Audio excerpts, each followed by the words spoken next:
If you're a local listener, we want to give a quick shout out to a local business we're obsessed with. Mirror Magic Hair Design, located on McLaughlin Boulevard in Oregon City. I always look forward to my next appointment with Andrea at Mirror Magic Hair Design. She's the owner, and not only is she incredibly personable and funny, she has poured herself into ensuring that Mirror Magic has nice decor, professional hair products, offers fantastic cuts and color, and ultimately that all of her clients are truly happy. They offer a wide array of services, so check them out. She does incredible work, and without a doubt, the amazing results always make my day. Call to schedule at 503-650-0550. You can also find their contact info in our show notes.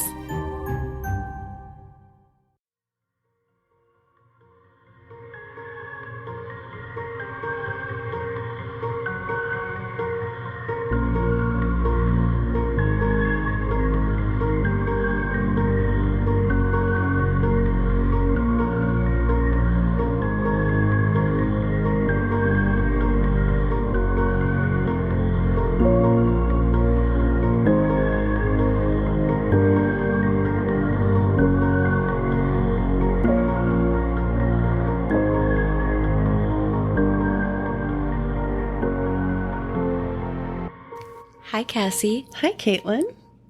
Hey, creepy people. Hi, creepy people. This is P&W Haunts and Homicides.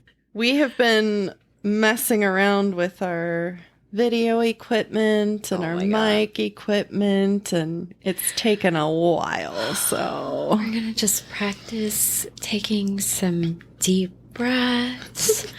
This will probably become an ASMR podcast. This is your guided meditation with Cassie and Caitlin. No, I mean, that's what we need, but that's not what we offer. No. Not at all. So we do have our camera set up. We're doing our Patreon video with our new camera. Cassie's hair is cut off, so she looks like a potato, but it's fine. You think you look like a potato? I look like a potato. Oh. It's my fault for not doing my hair today. I've got the bangs are up. The hair is up. It's not a good look. I mean, the messy bun is every girl's friend. Well, it's nice when you can see it. Yeah. Oh, anyway. So what did I say? We're doing our tarot video for the Patreon. Yeah. Yes, we are. Like usual. And I've been shuffling. Caitlin's been shuffling. She's thinking about her case vibes. Oh, and they're really gross. Not gonna lie. Stop looking at yourself. I'm trying really hard not to. I'm actually trying to look at the camera, and I'm having some challenges. We're gonna get used to this. It's gonna get better. I swear. We also just started using headphones. Yeah. And it's awkward. Yeah, I feel like I have one sense that's like it's sensory deprivation because of the headphones. But then we have the video that we just did, like the upgrade and everything.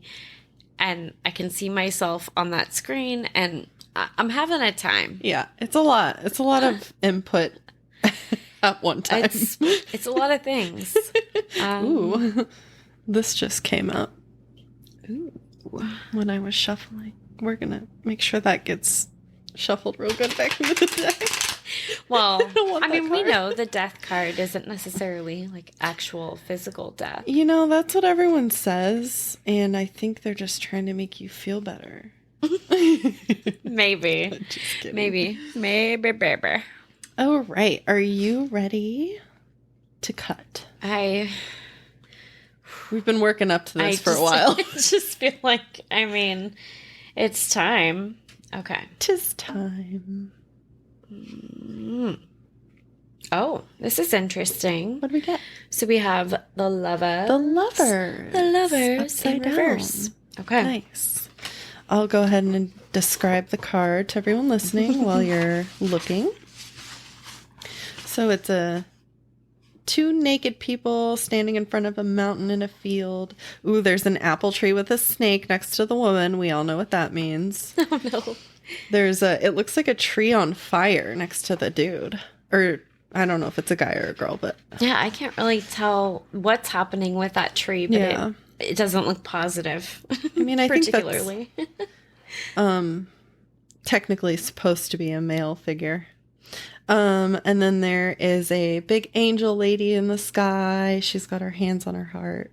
She's looking off down into the distance, and it's a nighttime starry sky. Yeah. The lovers. The lovers. In reverse. Okay, so in the reverse, the lovers may indicate conflict, discontent, or separation from a person or within yourself. That's interesting.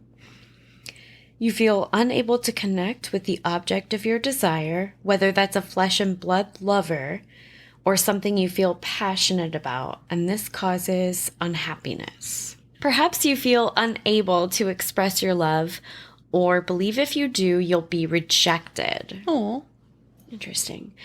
The card can also show you're uncertain about a decision you must make or unhappy with the outcome of a choice you've already made. I'm very unhappy about a lot of things in this case. So. Oh, well, it fits. Yeah, really. Okay, let's see. We'll go through all of these because I think that still, again, with this case, there are some interesting interpretations based on money, job versus love. So in a reading about money, this card can represent a financial partnership falling apart. A backer may withdraw support, or a joint venture may not get off the ground. Perhaps you're struggling with a choice or lamenting a bad decision. I hope that this person is lamenting a bad decision. What does lamenting mean? It's kind of like regret. Okay. I kind of inferred that from the sentence. But I mean, you kind of like look for context clues, but since you don't know the case, it's a little bit harder to pick up whatever. Let's see. Okay. If the reading is about your job, this card may indicate a delay or warn that you're trying to force cooperation between incompatible elements. Disagreements, lack of cooperation, or arguments may cause problems in your workplace. Okay. In a reading about love, the lover's reverse can indicate you and a lover are separated by circumstances, location, responsibilities, or even death. Ooh.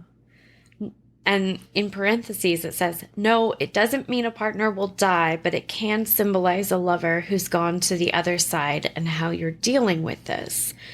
Sometimes it represents manipulation, a loveless relationship, incompatibility, or quarreling. It can also encourage you to heal an inner rift. And this is interesting. We've got a little excerpt here. Oh, it looks like maybe there's two. So, okay, I'll start with, this is actually from another tarot book, it looks like. Can you make someone love you? ? No. You just need a little love potion, right? Oh, just kidding. I'm kidding. Can you make yourself love someone else? Not much. Can you live without either being loved or loving a partner? It is probably the hardest task on this earth, but you can. And in the long run, clearing your closets of relationships that no longer work is frightening, but an utter necessity. The worst thing that can happen is you are the only one left in the equation, and you must learn to love yourself. So that's Jane Stern from Confessions of a Tarot Reader. Oh. This is interesting. I'm going to read this too, and we'll just have to see if this feels like it pertains to the card and to the case. Love and magic. In myth, song, and poetry, love and magic are often linked. When we speak of falling in love, we use such terms as enchanted, charmed, bewitched, under a lover's spell, and it often feels that way. But as Shakespeare wrote in his delightful play about magic and love, A Midsummer Night's Dream, the course of true love... Oh, here we go. We'll try that again. The course of true love never did run smooth. Therefore, it's probably no surprise that the most frequently cast spells are, you guessed it, love spells. Oh, I'm a witch. I knew what you were up to. The Lover's card can play a colorful role in love spells, as you'll see in, another section of this book. Oh, there's love spells in there? Is that what it just said? Did I hear you wrong? Well, I'm not sure that it's saying that. No. Oh, okay. So what it's saying is the Lover's card can play a colorful role in love spells. Oh, okay. So apparently we're going to see that in later sections of the book. Did it say what section? It does. I'm not going to tell you. Oh, okay. I was like, that's not helpful if it doesn't tell you where it's at. It does. It definitely tells you. It tells me. It doesn't tell you. Oh, okay. Yeah. All right. Well. Just kidding. Did we showed off this book, right, to everyone? Oh, yeah. I don't remember. Shown this guy off. I'm pretty sure. If we should probably link it for people because I don't know. I think we've linked it or anything. Probably not. The Modern Witchcraft Book of Tarot. Yeah, I mean it's a direct companion piece to the Modern Witch Tarot that Patrick got for us. So it's so cool. Love it. Love them both. Love it. All right. Well, should we show the Patreon our cups? Oh yeah. So should I sing my little song? Oh, I guess I sang it in another Patreon video. Yeah, you know what? I don't think they're going to get sick of it. You know, maybe the general public needs to hear it as well. So we have these. They're your cups. Why don't you describe them? I'm just taking over here. No, I love it. I love it. They're just cheap little, like, plastic flexible wine glass. They're the stemless. So cute. Mine says partner in wine. And mine says, working 9 to 1. Love me some Dolly Parton. It doesn't say the Dolly Parton thing on it. It doesn't, no. Yeah, so that's Caitlin's wine glasses. But I love it. I love that for us. They're plastic, so we can't break them. That's true, yeah. I mean, we could try. You have a blowtorch? No. No one should ever let you have a blowtorch. Oh, why not? I'm an adult. Barely. Yeah, that's true. Arguably. All right, should we say goodbye? Yeah. Okay. Bye, Patreon. Bye. Today we travel to Seward Highway, Alaska. Oh, Alaska. Yes. It's south of Anchorage, Alaska. Okay. So I think we've spent some time there on the show. I think we've talked about it. Yeah. Yeah. So, the Seward Highway is a highway in the U.S. state of Alaska that extends over 120 miles or 200 kilometers for any of our international listeners. It's like, who uses kilometers? Well, our good friends up in Canada. Yeah. They're more familiar with that. Hi, DP. Hi. Hi. So it extends over 120 miles from Seward to Anchorage. I'm picturing an extremely scenic drive. Absolutely gorgeous. Yes. Snow and mooses. Right? Mises? Mises? Oh, gosh. I don't know what the plural is. Chris and I were debating that the other day. And I think it's just moose. I think it is, yeah. It feels not right. Yeah. But like mooses doesn't feel right either. I think it should be meese. Meese. Just like geese. Yeah. We're changing it. Yeah. It's meese now, guys. Deal with it. Okay. The highway was designated a National Forest Scenic Byway by the United States Forest Service on September 8th of 1989. Later, the state of Alaska added it to the State Scenic Byway system on January 29th, 1993. The final destination... Oh, my God. Final destination. Jesus Christ. Final destination. The final designation was added on June 15th of 2000 when the Seward Highway was named an All-American Road as part of the National Scenic Byway Program by the United States Secretary of Transportation. Oh, wow. Yeah. This road has a legit CV, y'all. I didn't know that was a thing. Yeah. It has verifiable references Nice. and shit. If you saw this road on Tinder or Bumble, you'd be swiping right. She's legit. Yeah, she's beautiful. But here's the thing. She's also brainy. Great sense of humor. If a bit sardonic. You know, the full package. What the hell does sardonic mean? It's kind of a dark sense of humor. Oh, okay. Yeah. I just thought it was fits. sardines. Sardines.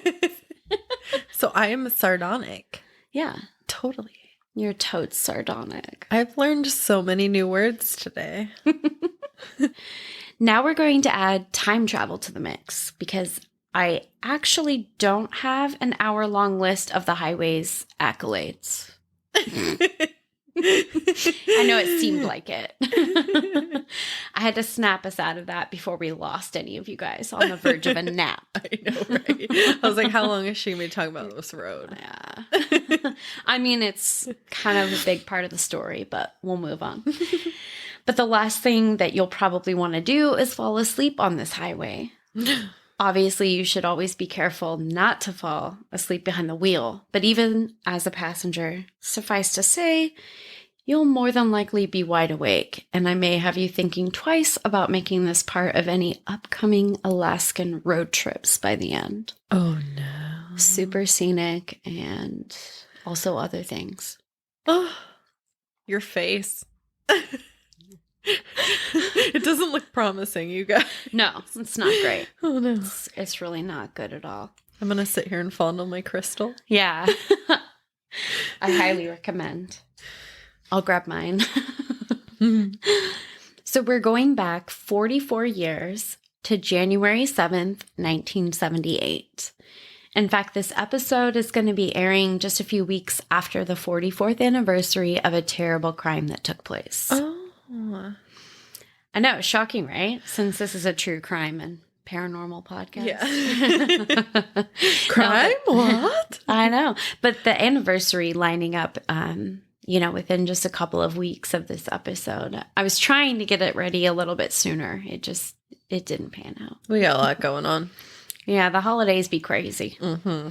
So I think the name pretty much says it all with, we're P&W, haunts and homicides. So that's kind of what we talk about. Unfortunately.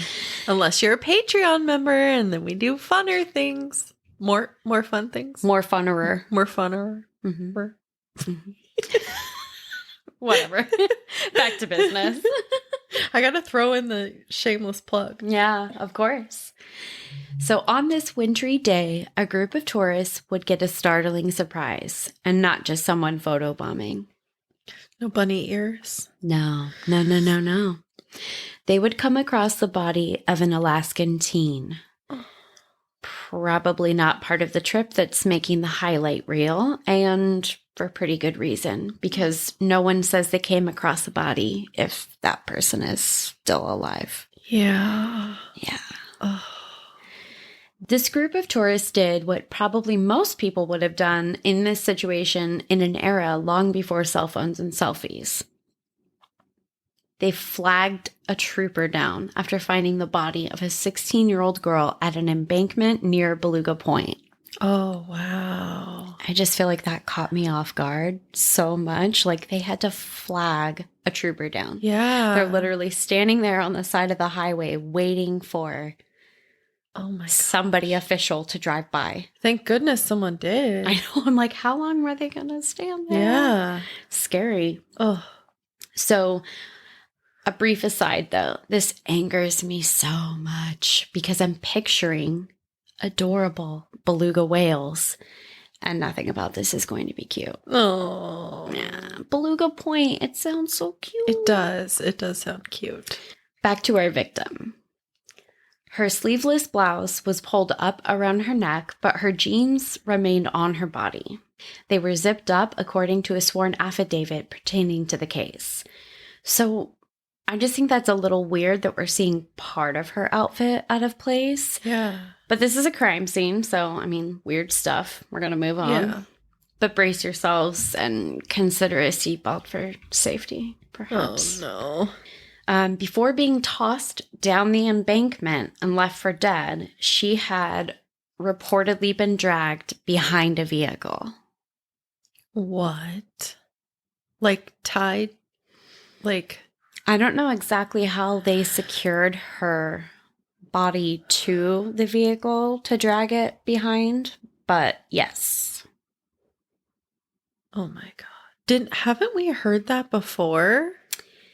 From who was the guy who killed people and like Yes. the trucker guy? Yes. Who Keith was Jesperson. It took me a second, but yeah. I mean, It's we pretty go through a horrific. lot of cases. Yeah. And we listen to a lot of cases. So. Yeah. Oh my God. That specific detail is just horrific, and I just can't fathom that level of evil.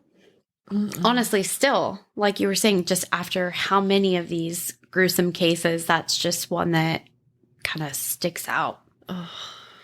But it also probably explains the next detail that the examination of her body revealed.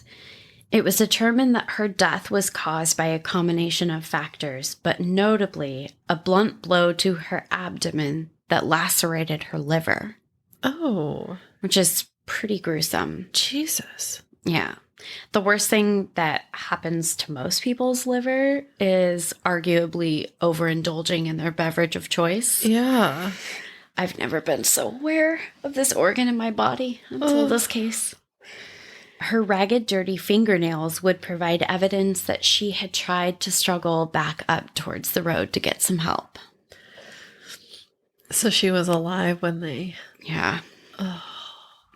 This is just one sad and shocking detail amongst other forensic developments in the case. Sadly, because she was not dressed for cold weather, literally anywhere in the PNW, let alone Alaska, hypothermia or exposure would have played a role in her suffering as she remained alive and in incredible, truly unimaginable pain for hours overnight before eventually passing away. Oh. That is so heartbreaking. Yeah. I can't even put into words how painful that image is in my brain. So, I think about how awful that was for her. Yeah. For Shelley. Oh, Shelley. Yeah. That's right. We do know her name. And I'm actually going to be saying it a lot because I'm all kinds of heated up with this case, you guys. Oh, no. Somebody's going to have to hold me back. I got her. Or maybe I don't. Maybe I just let her go. Oh, God. Let me at him. If you're not, by the end of this episode, I would suggest maybe checking your goddamn pulse. Just, to be sure that you're still alive. She was not a victim that remained a Jane Doe for long, but some developments in the case would take a painstaking amount of investigation and the cruelest of all factors in any mystery, time. It would be decades before some facts of the case could be uncovered. Wow. The state medical examiner at the time determined the manner of death was homicide because, duh. Yeah. And though it hadn't been super obvious at the crime scene upon discovery of Shelley, she had also been sexually assaulted. Oh. So now my blood is literally at the boiling point because she's a teenage girl. Troopers identified the girl as Shelley Connolly of Anchorage. Her family had called to report her missing after news of the murder made it into local media. Oh. Wait. What? So her family heard about this murdered teenager that had been found on the side of the highway. And they knew that she hadn't come home that night. Oh my God. They hadn't even had a chance to file the missing persons report yet by the time her body was found. Holy shit. So nobody could be positive that it was her, but I'm sure their family had an overwhelming feeling of dread. Like a teenage girl was just found on the side of this highway. Yeah. She didn't make it home last night. I can't Oh my imagine that they God. were, feeling good about that situation. That's crazy. She was found so quickly, too. Yeah. Oh. Ugh. So that's actually how investigators worked out who she was. It's not every family that receives this awful notification in such a timely manner. Sometimes they're struggling to figure out who this person is for a while, especially if, they've been at all disfigured. Yeah. But because the family reported her missing and, Anchorage is one of the bigger cities in Alaska, obviously, but, Yeah. I'm sure they were thinking, this girl goes missing. Now we find a body. They're kind of putting 2 and 2 together. Oh, that's so hard. So let's go back to the beginning. Not of time or anything, but The beginning of time. yeah, the dawn of time. The Big Bang. Yeah. No, just to get some background on Shelley Connolly. She was born to parents James and Judy in 1961. I was unable to actually find her full date of birth, and that really bothers me. But I couldn't spend another whole ass hour working to find just her date of birth when there are so many other details in the case to get to. So Where is your dedication, Caitlin? No, I'm just kidding. No, I mean, I really, that's something that I spent well over an hour trying to find her date of birth, her full date of birth. Oh, gosh. This is kind of insider information on a podcast. I don't think I had any idea how much time it would actually take to figure out what you wanted to figure out on the internet. It's wild. It's crazy. You might be able to find, as I did with this case, I found well over a dozen different sources for various information on the case, but what I couldn't find was Shelley's birthday. Oh, gosh. So, for that, I'm very sorry, Shelley. Your birthday is obviously super important, but I'm going to tell your story and leave commemorating your birthday to those that knew you in life. As far as I'm concerned, though, that means you get a birthday year. Pretty sure that means 365 presents, babe. Yeah. And you know what? You're worth it. You deserve it. So let's talk Shelley. She was excited about the idea of entering cosmetology school. Oh, I know. I love that. So she's dreaming of making all of us look fabulous and running her own business. So boss girl vibes. Yeah. When was this? This was in the 70s? Yes, okay. January of 1978. I was thinking Instagram, YouTube star, but yeah, she was ahead of her time. She was way ahead of her time. Shelley was also engaged. Audible question mark and curious head tilt. Yeah.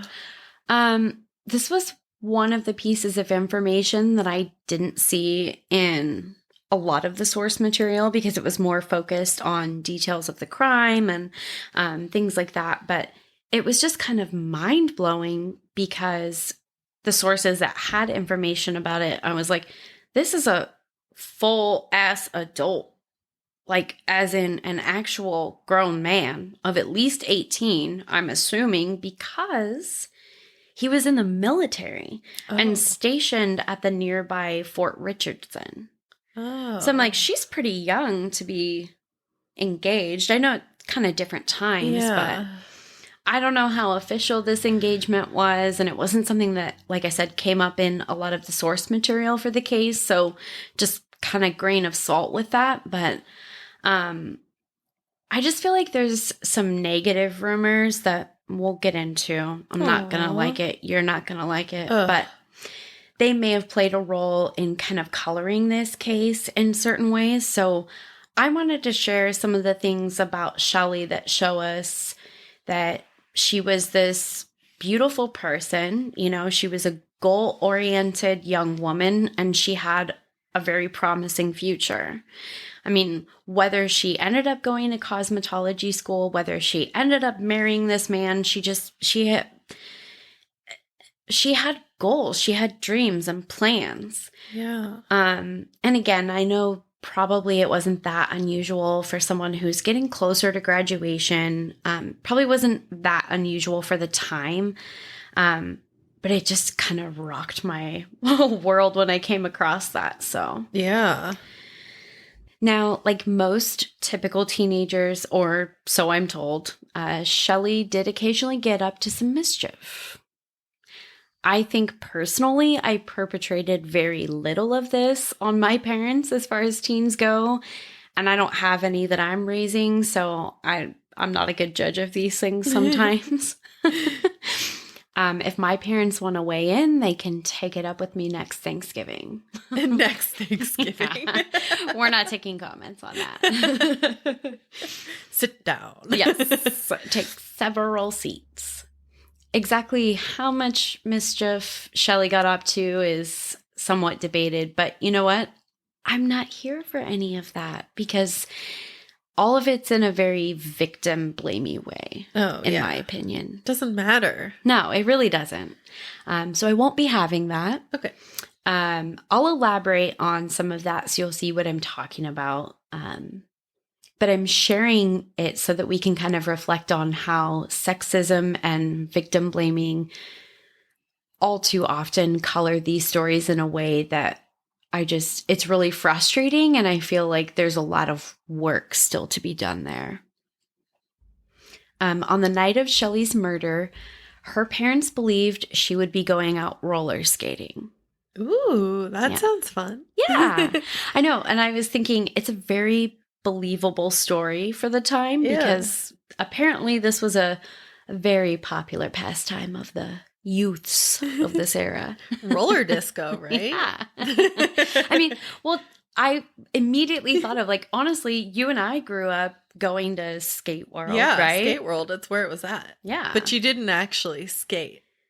I mean, if you were cool. I wasn't any good at it, so I definitely didn't, but do you remember those overnighters or whatever at Skate World? Oh yeah, I definitely wasn't cool enough to go to any of those. Yeah. Oh, I'm sorry. Yeah. Well, you didn't skate. You basically hung out on the sides and socialized. And then they had an hour at the end that was the dancing time. So then you would go out without your skates on the rink and go dance and hang out. Yeah. All right. Well, I had no idea that was a thing. That was the life. Anyway, so we're not seeing any holes in this narrative so far. Obviously, this checks out skating. Mm-hmm. So you go to skate, but you don't skate. Maybe they skated back then. I don't know. But Shelley had plans to actually head to a local watering hole for drinks. She wouldn't be the first teenager to lie or sneak around to drink underage, so I'm definitely not judging. I'm not in a position to judge. No. Because we definitely did some of that when we were teenagers. My mom's listening. I mean, I did that. Yeah. Cassie did not. I think she knows. Yeah, That's she fine. probably does. The moms know.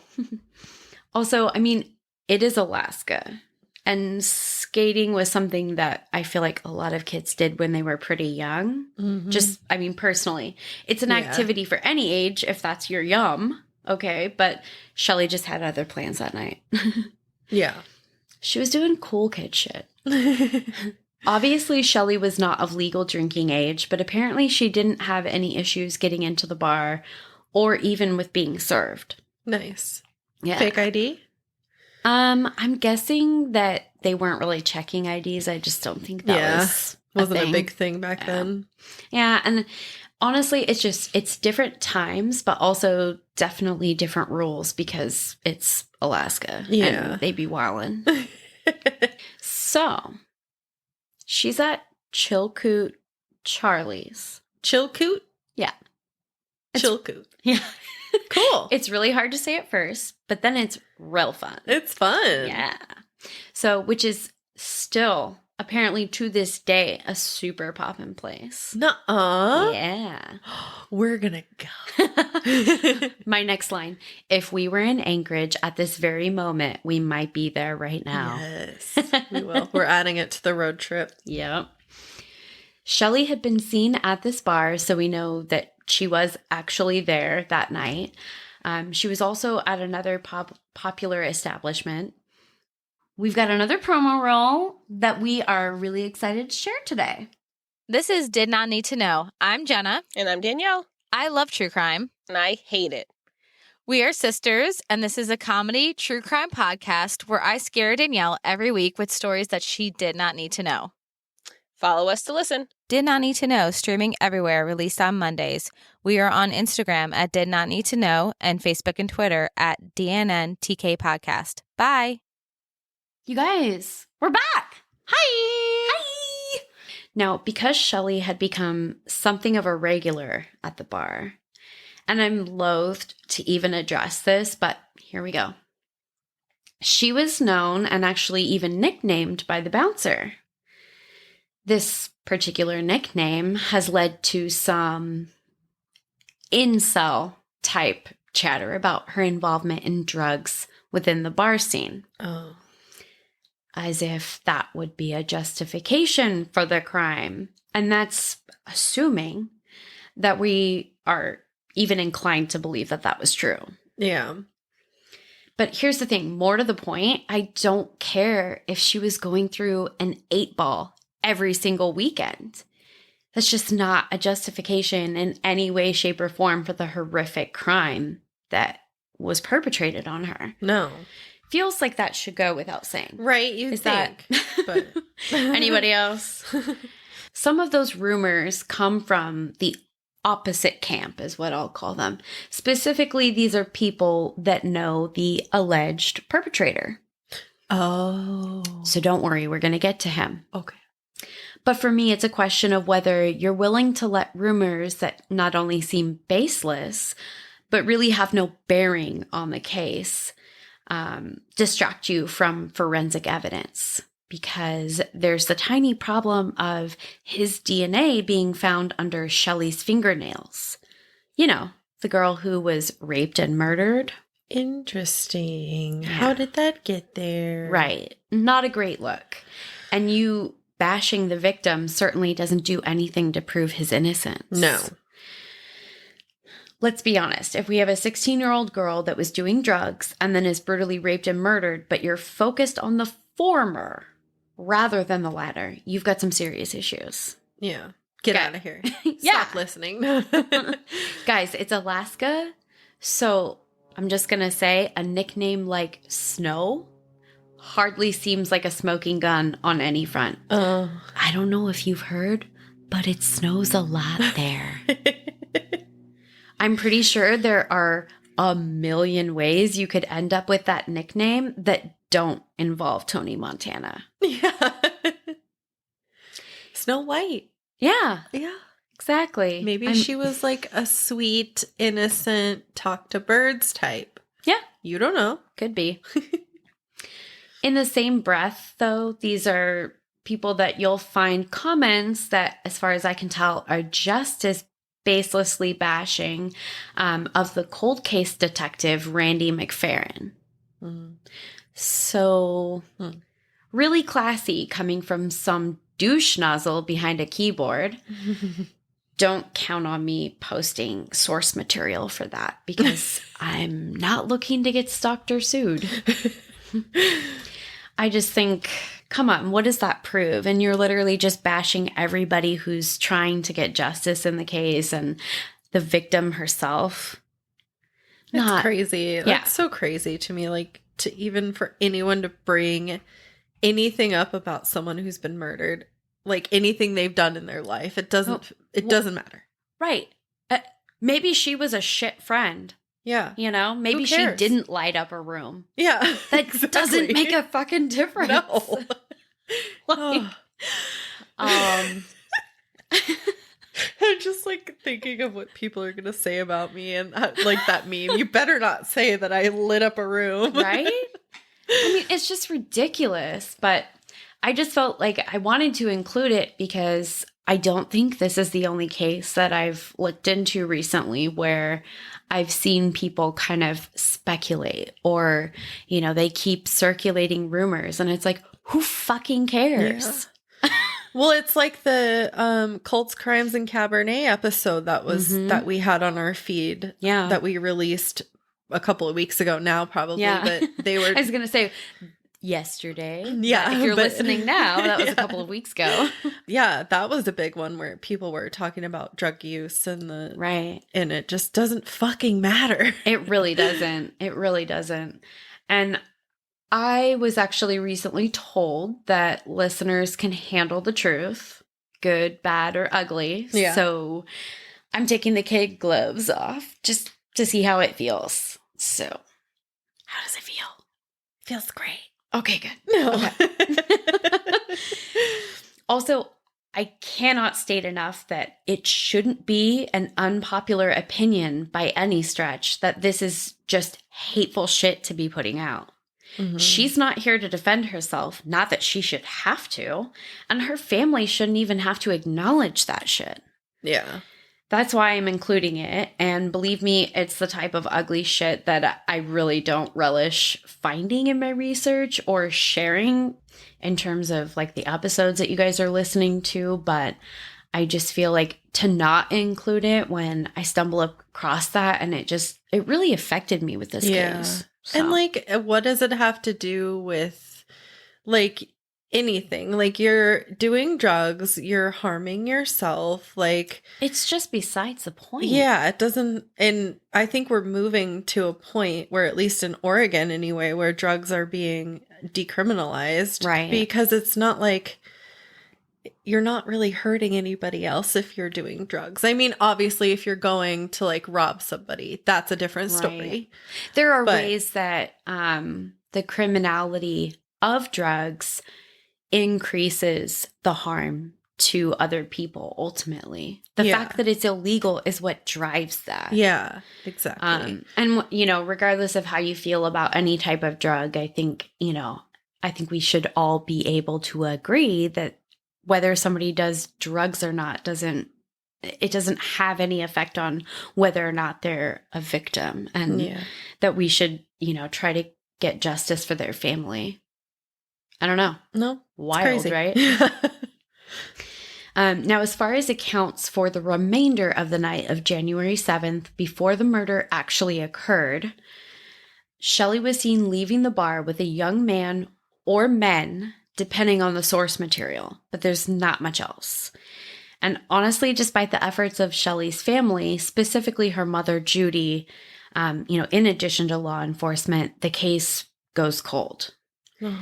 You guys, Judy was a fucking warrior. Oh. And she did everything she could to keep this case in the news for literal decades. Wow. That's a long time. She was reaching out to local media, begging for coverage. She continued with her campaign for justice for years and years after the crime. It breaks my heart, but the case was cold for a long ass time. In fact, we're hopping in the time machine again, and we're headed for nearly the end of the millennium. Whew. See you guys there. We may not have to worry about Y2K looming, but we're certainly not out of the woods when it comes to this case. So 1997, 1990 motherfucking 7. Wow. Brought about the advent of forensic DNA technology. Finally. Yeah. The Alaska Scientific Crime Detection Laboratory developed a DNA profile of an unknown male from biological evidence collected at Shelley's autopsy. This was done at the request of the Cold Case Unit. You know, where Randy McFerrin works, that guy that some people like to talk shit about. I don't know who that is. He is the cold case detective. Remember I was saying that there were all of the rumors about Shelley? Oh, and then they also were talking shit about the cold case detective? Okay. Yeah. It did. His name You're like, didn't what? stick in It my didn't brain. register. Sorry. No, you're good. You're good. You're good. I guess despite what a certain troll had to say, Randy and others working on the case might not be so bad after all. Okay. Go figure.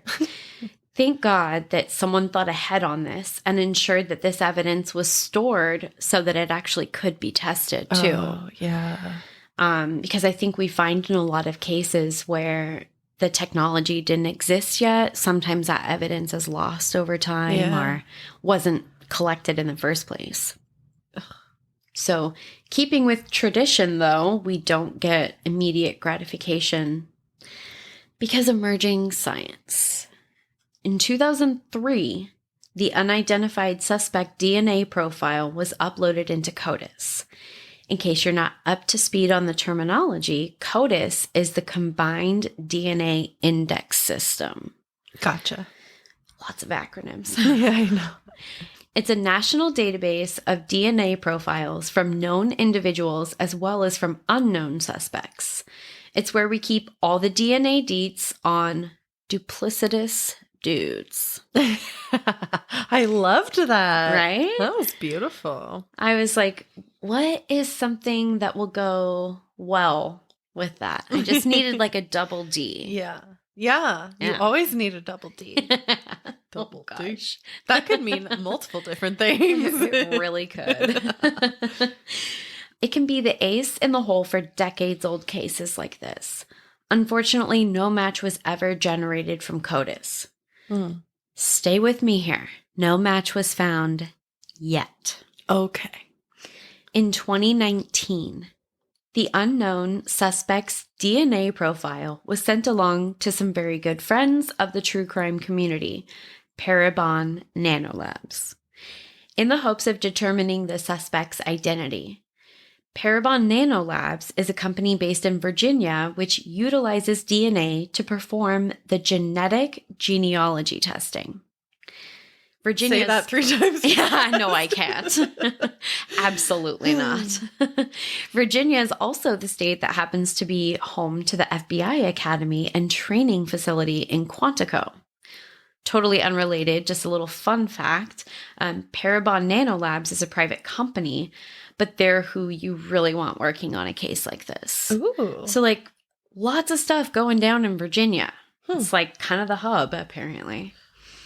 So I'm pretty sure we've talked about Parabon Nanolabs before. It's not ringing a bell to me, but you would know. Yeah. Remember the boy in the bundle? Yes. Yeah. That was them. So, yes. Oh. If you haven't listened to that, first of all, welcome. Because you're probably a new listener to the show, but seriously, go back and listen to the boy in the bundle. Yeah. It's a good one. It's really sad, but It's really sad. it's so sad. For context, though, that's another great case where advances in science and technology solve a heartbreaking decades-old cold case. Yeah. So give that a listen. But after this, finish this episode and then go listen. Okay. Just so we're clear on the instructions. Based on information discovered by Parabon, utilizing genetic genealogy, the cold case unit and other partnering agencies identified a potential suspect. Ooh. Still, though, there was more legwork to do, but this cold case is heating up, or more accurately, at least defrosting. Okay. It has to be so frustrating to spend so much time to tease out just like a tiny little bit of information on a case where the family's been waiting on bated breath just for anything for so many years. So, put another way, here's what happened, but with greater detail and less vocab words, because sometimes our brains deserve a break, but we still want the deets. Thank you. Yeah. So I don't have to be like, what does that word mean? What does that word mean? Well, I wanted to explain how it works when they use genetic genealogy so that you'd really get a full picture of what they had to do to be able to come up with more information in the case. So, long story short, investigators find a suspect's relatives using genetic databases. So you're thinking, Ancestry, 23andMe, other sources, et cetera, et cetera. But prop sauce, a little more official, they don't have Black Friday sales at, Oh. These are mostly, they can use those resources, but you're looking at more official DNA databases. DNA left at a crime scene that matches to relatives, even a partial match, can lead to the suspect's broader family tree. So, that's right. We're going CSI meets Sherlock Holmes meets your great aunt with the scrapbook and the old school family tree diagram. Because that's literally what they have to do. Wow. In this case, authorities found a link between the crime scene DNA and a female cousin. Okay. So this woman was a second or third cousin once removed who lived in Florida. I literally don't know anything about the cousins who are removed in these scenarios. As a kid, this is how you'll know that I'm not that smart. Okay. As a kid, I pretty much thought that the removal was very physical and literal. Because sometimes I'm a dumb. Well, I was going to ask you what it meant because I thought it meant that they weren't actually related to you. They would have to be because you've got DNA in common. So well, yeah, now the mystery I know. remains. Well, I thought it meant like that you were us. married into the family. I don't know why I thought that. I So feel what like is I've that- heard it what does explained to me removed that mean? way before. I literally have no idea. I was like, I don't care. Whatever science it worked out. Okay. Yeah. They're related because science. That's enough for me. Yeah. That's all we really need to know. They're the professionals here. Exactly. Also, wow. Is anybody, though, like really surprised that Florida somehow comes into play? No. This woman lives in Florida. I'm like, I mean, she didn't do anything wrong, but it's just Florida. Even when you're not, you're literally always wildin'. They are. Yeah. What are they doing? I don't know. Hey, Dad, what are they doing in Florida? I never know what they're doing. Seriously. It's determined that this woman wasn't the killer. I'm guessing that was an easy determination since she's unlikely to have produced a semen sample to leave at the crime scene if she was actually biologically female and also living in Florida. Yeah. But she was related to the killer, they believed, because, like we said, science and shit. Still a handy resource from time to time. That's science. Science. Authorities then whittled down the possibilities of who the suspect might be from within that woman's family tree. So, y'all, they built her family tree. So they matched to her through DNA, but then they're like, we got to know who you're related to. So they get an expert in genealogy to put together this family tree. Then they got to look at this diagram to figure, okay, which one of these dudes that you're related to. Wow. It's wild to me. So in this case, that led them to 3 brothers, which was interesting because some reports in the case had literally stated that Shelley was seen leaving Chilkoot Charlie's with, drumroll please, count them, 3 young men. Oh. Interesting. Huh. I'm just saying it's interesting when you see numbers or patterns that repeat. For legal purposes, I'm not saying anything above and beyond that. It makes sense. My face is probably saying other things. But you can't see it. yeah. Then they used traditional investigative techniques to determine who was the most likely suspect. DNA was obtained from that most likely suspect via a cigarette butt. And voila. Ooh. They matched it to the crime scene DNA. Don't smoke cigs. Yeah. Yeah.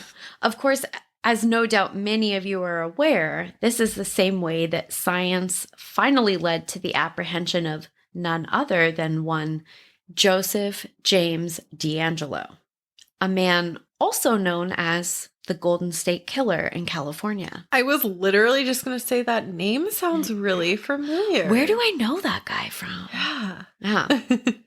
Rip Michelle McNamara. Oh. Similar use in other cases has also led to arrests in other old murders throughout the United States. Shelley's case is not even the only cold case from this era in the Anchorage area, let alone the rest of the country. Wow. Yeah. Unfortunately, Robert Hansen was also active at this time in the same area of Alaska. 1970s Alaska, fucking yikes. Holy shit. His case is pretty bonkers, just the brutality and the fucked up mind games, but there's some recent news on some details around that case as well. Horseshoe Harriet, a woman believed to be one of his previously unidentified victims, was finally identified as Robin Pelkey. Wow. Yeah. I'll save the rest for another day because we'll get to him for sure. But come on, I want more. Yeah. That would be a major digression. Yeah. But I just think, it's interesting how we're seeing so many of these cases that, have been huge mysteries for so many years. Obviously, they knew that Robert Hansen was the killer. He was a serial killer in Alaska, but he had a victim that he was just like, I can't remember her name, or I didn't know her name. So we finally know who she is. That's crazy. Yeah. Yeah. You don't know her name. I know. It's awful. Honestly, though, decades later, we know Alaska could still be a very scary place. We've covered Joshua Wade and even briefly touched on Israel Keys in that episode. The year that Shelley was murdered, in a state that's often referred to, and with good reason, as the deadliest state for women, detectives had a lot on their plates with the murders of 7 other local women. Oh my gosh. Seriously, every time I research an older case, sometimes not even realizing at first that it was a cold case for decades, I can't help but stumble over news of another one that's been solved because of advances in forensic science, which is amazing. Yeah. I mean, we need to solve more cold cases. And this is where I would typically say, but I digress. But it's part of the point that I'm trying to make with this case. Run the DNA, solve them all. Please. Solve them all. Yes. Because we don't live in a perfect 0 murder rate utopia. Yet. Yeah. So that might be our best option for right now, We can still try to at least prevent the next one and get some answers, whether it's the victim's family pushing law enforcement and keeping the case alive, or a famously determined podcaster like Michelle that does some of the heavy lifting. Yeah. So, authorities say that Donald McQuaid was, quote, never on the radar. Of course not. No. Until the genetic genealogy process was used. McQuaid, who was 21 at the time of Shelley's murder, matched the suspect DNA profile. And you know what? The investigation also verified that McQuaid lived in Alaska in 1978. No shit. Yeah. So now it kind of starts to feel like one of those TikTok videos where they go, can we skip to the good part? So remember, I briefly mentioned Randy McFerrin. Mm-hmm. Okay. Yeah. So to refresh your memory, he's one of the Alaska State Troopers, cold case investigators. And here's what he had to say once this major news broke publicly in the case. Investigators have spent years analyzing this case, looking for a viable lead. I have an overwhelming feeling of satisfaction that all that work has paid off. More than anything, I am relieved to be able to bring Shelley's friends and family a sense of justice and the knowledge that Shelley was more than a name on an unsolved homicide sitting in a filing cabinet somewhere. Mm. Every single victim matters to us. Aww. I know. So McQuaid was charged with 1 count each for first and second degree murder. He was taken into custody without incident on a summer Friday in August in, of all fucking places, Gresham, Oregon. Nuh-uh. Yep. Oh, goodness. Yeah. So I just have a quick question. Why do we find so many both alleged as well as eventually convicted killers hiding out in Oregon? I don't know. Like first Dexter, now this guy. Which, just an aside, how did How did Dexter end up in such a different place? I hate to insert any spoilers, but I'm like, I haven't watched it yet.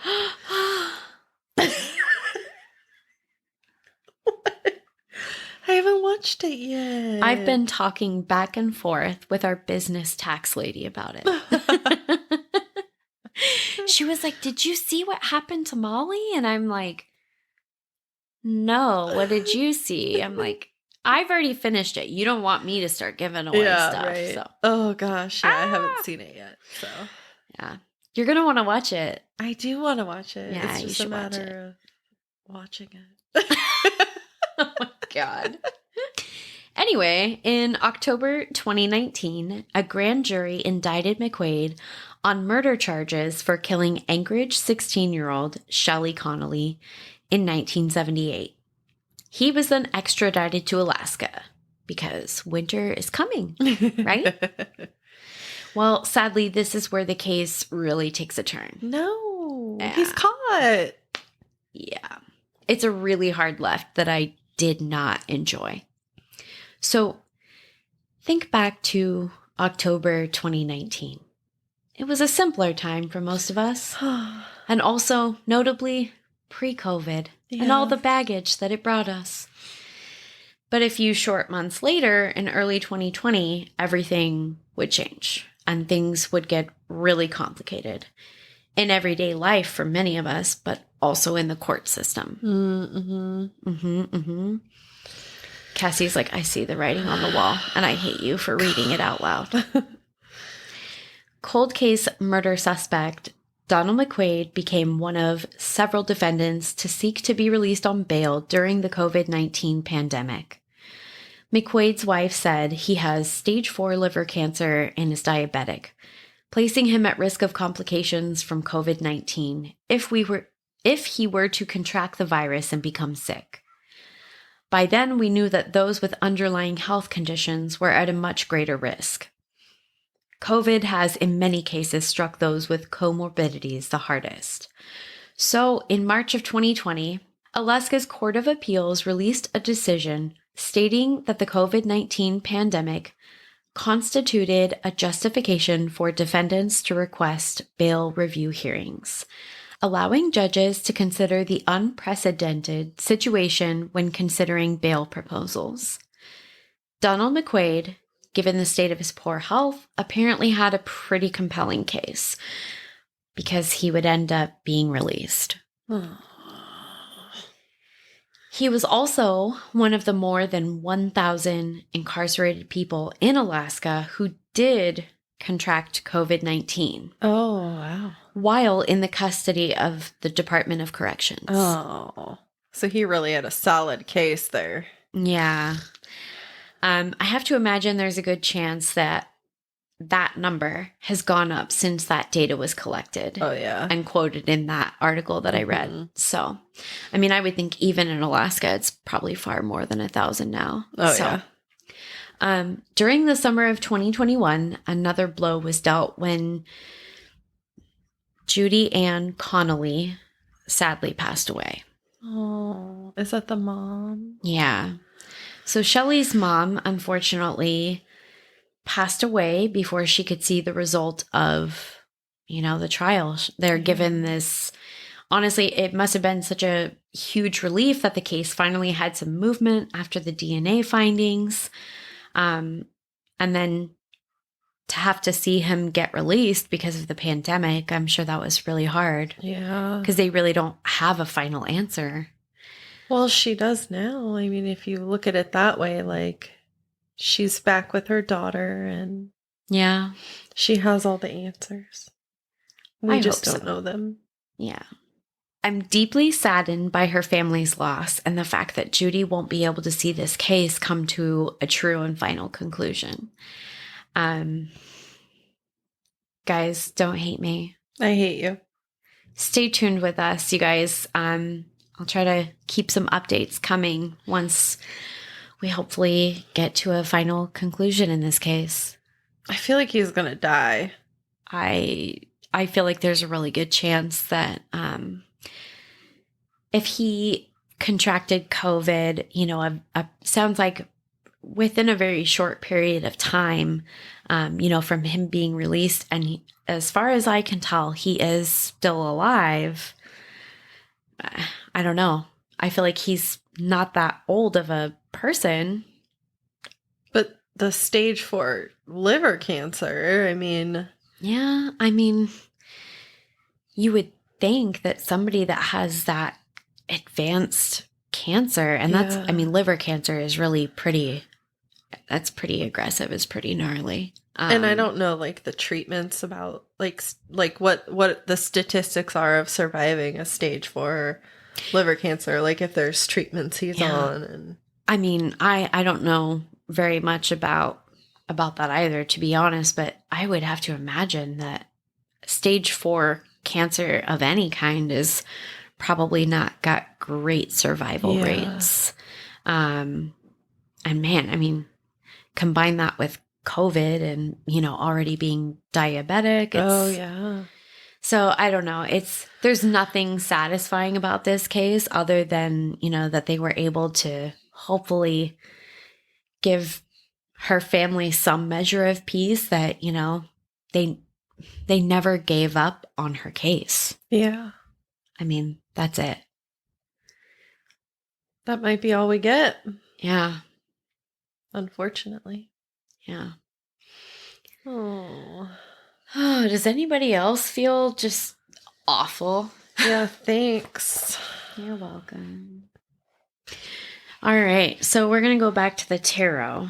We drew the Lovers in reverse.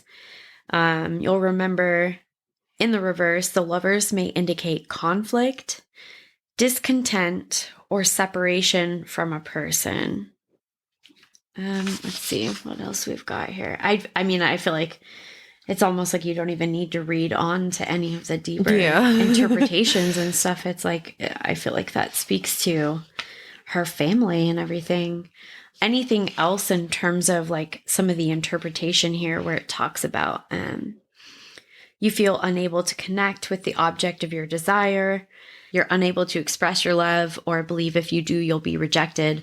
I feel like I'd just be speculating about, somebody else's motives or feelings that we can't know. Literally what I was just about to say is like, if we like relate this card to maybe the killer, and that's maybe what their motivation was. Obviously everyone knows we're purely speculating. Like we have no idea. We're just reading the card. Yeah.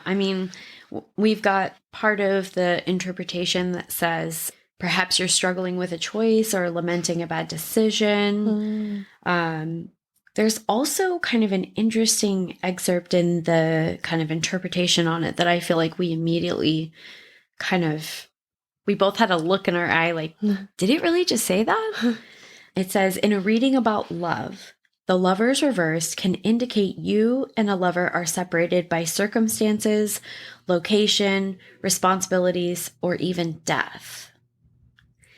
And I was like, that's just so bizarre because it's so on the nose, but it goes on to say, no, it doesn't mean a partner will die, but it can symbolize a lover who's gone to the other side and how you're dealing with this. Interesting. Yeah, I don't know. This is, it's definitely, I feel like it's overall like the message I feel like comes through, but I'm a little bit torn as far as who I really think it's necessarily referring to with certain aspects or, reflections on the interpretation. Yeah. Well, there's so much unknown. Like, we don't know if she knew her murderer. We don't know if they were in a relationship or he was just a stranger or, there's so much we don't know about it. So it's interesting to get a card that kind of relates to a portion of the case that we don't really know anything about. Yeah. It's kind of creepy. But it's for me in this moment, at least, it's like, great. Just like another thing that, we always go to the cards and kind of look to that to give us more insight. We say that all the time. And it feels very unsatisfying to feel like we're not really, and maybe we're just not meant to get that. But I mean, the tarot cards are never going to give us any answers for anything, unfortunately. Yeah. That's not what they're for, but Yeah. it might be It's insight. Like, Yeah. you always put it the best. Like, summarize it in a way that it's just designed to give us some insight. Yeah. I really like that.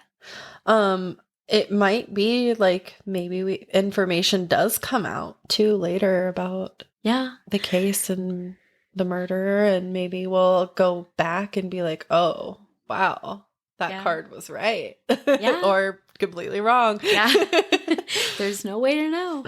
Yeah. I do think it'll be interesting to see if we actually see this one play out in court. Yeah. I think for a lot of people, you need that final stage to really feel like there's resolution.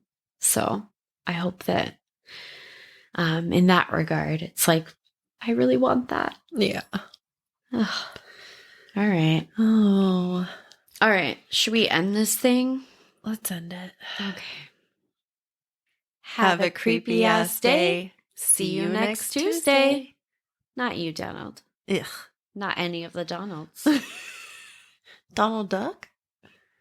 I'm not really a fan. He's kind of rude. I watch a lot of Mickey Mouse Clubhouse. Yeah. You know what? I stick by it. No Donalds. No Donalds. Sorry if your name is Donald. Yeah, if you're a listener, we're sure you're fine. Yeah. All right. Okay, bye. Bye. So, for all of you that are listening, if you have any true crime or paranormal stories that you want us to share, maybe with the whole Pacific Northwest. Yes, we would love to read them on the pod. Yes, we will read them out loud. Not just in our heads. Yes.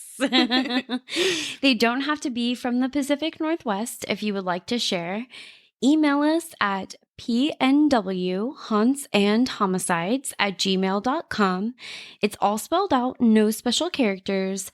Super duper easy peasy. Follow us on Instagram and Facebook.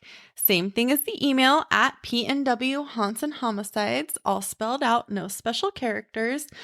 Please also rate and review us on whatever platform you're listening to, and check out our stories on social media because our meme game is hot. Agreed. And if you agree, like Caitlin, you can also find us on Patreon and support the show. Bitchin'.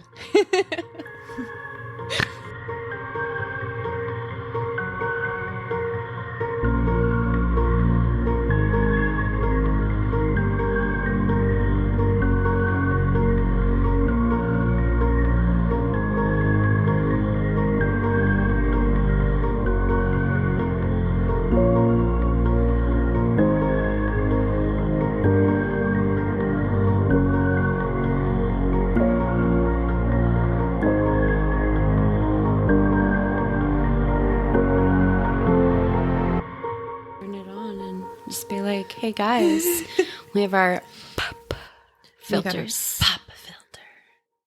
Penis. Penis. Penis. Penis. Penis. Can you guess which penis doesn't have a pop filter?